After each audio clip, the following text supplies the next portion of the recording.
sergeant at the Houston Police Department and national vice president for the Fraternal Order of Police, Joe Gamaldi.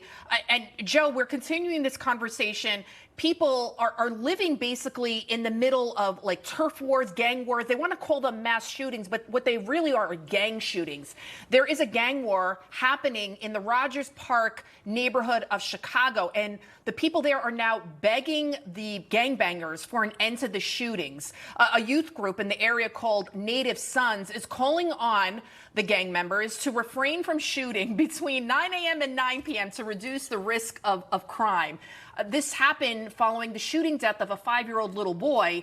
He was an African-American boy. We keep hearing about these young kids getting caught in the crossfire. Where's Al Sharpton? Where's Crump? Where are all these people? And we know that this doesn't work. Here in New York City, we have gun-free zones. They have that. So you think a criminal's going to say, oh, they asked me nicely. Oh, they put up a sign. Don't use a gun. I'm not going to shoot. I mean, really? This is how pathetic we're becoming now?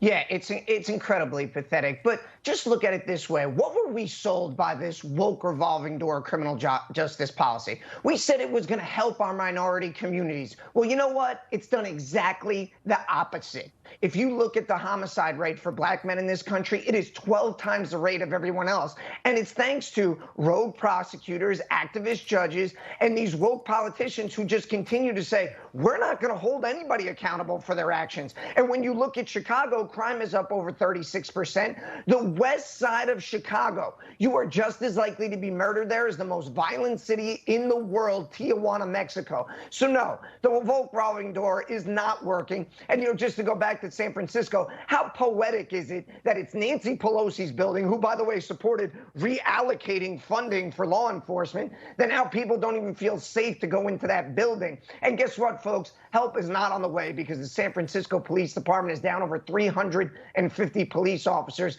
because they've been treated like crap for the better part of a decade. No one's going to take that job.